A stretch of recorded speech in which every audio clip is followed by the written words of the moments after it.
amené ceux-là qui étaient malades, auxquels le médecin avait dit c'était déjà impossible, revenir à la vie. C'est un témoignage vivant de ce que la parole de Dieu est capable de faire. Une parole sans mélange, une parole sans support, mais une parole infaillible. Une parole infaillible. Lorsqu'on la voit en mission, elle ne chute jamais. Lorsqu'on la voit quelque part, elle réalise toujours les desseins.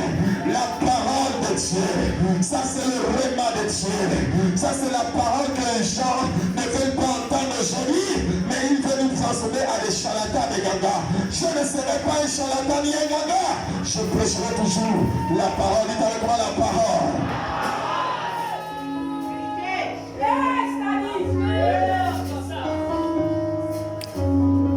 Partout où je voyage, partout où je vais, je ne prêche que la parole. Si Dieu me donne une parole prophétique pour toi, je te le dis. Je ne suis pas là pour aller à gauche ni à droite, non. La puissance de la parole, elle est réelle. Elle est évidente.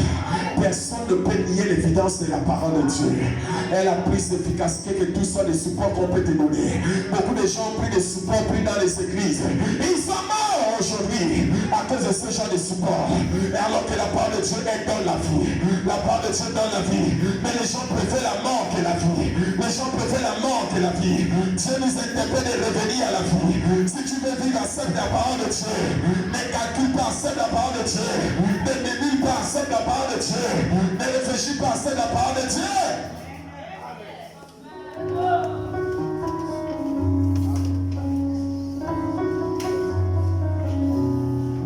Apôtre Paul, lui qui était autrefois seul de Tarse, lui qui était celui qui persécutait l'église, lui qui est celui qui disait il ne peut pas laisser l'église vivre parce qu'il maîtrise le judaïsme et il doit relever le standard du judaïsme que ses pères l'ont laissé.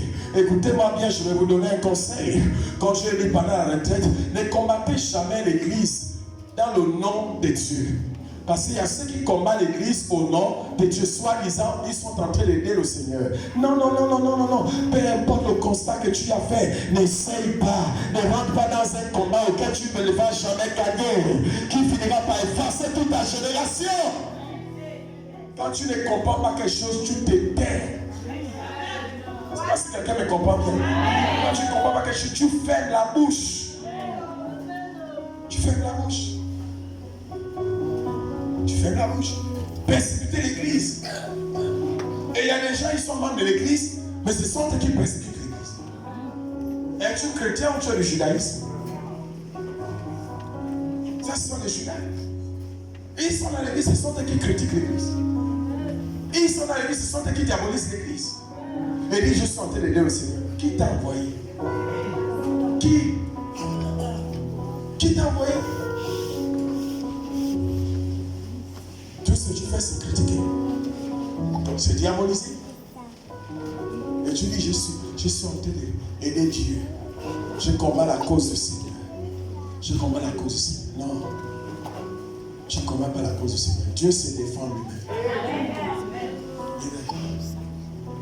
C'est pas il a dit. Ne touchez pas à mes soins. Ne faites pas de mal à mes messagers. Je disais, dimanche dernier, alors que j'étais en mission, je disais que même si vous constatez que l'homme de Dieu a pris une décision qui n'apparaît pas juste à vos yeux, ne critiquez pas la décision. Ne critique pas la décision. Parce que si tu critiques la décision, si tu critiques le geste, qu'est-ce que Dieu fait là? Dieu va le défendre, mais il va te punir. Nombre chapitre 12. La Bible déclare alors que Myriam et Aaron, frère même biologique de Moïse, collaborateurs de Moïse, et ils avaient ignoré un fait réel, c'est que s'ils sont collaborateurs, c'est parce que Dieu a appelé Moïse. Sans Moïse, il n'y a pas Aaron, il n'y a pas Myriam. Sans le pasteur sans que je suis, il n'y a pas de collaborateurs, ils n'existeront jamais. Je ne sais pas si quelqu'un me comprend bien. C'est mon appel qui les a engoublés dans le service. Sinon, ils n'existeront jamais. ils ont critiqué Moïse parce que Moïse a choisi une femme éthiopienne. Ton problème est où? C'est ta femme. Alors que c'est contre la loi mosaïque.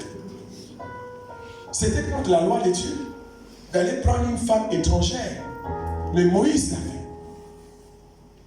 Il allait prendre une femme éthiopienne, africaine de plus. Une race qui n'était pas du tout considérée.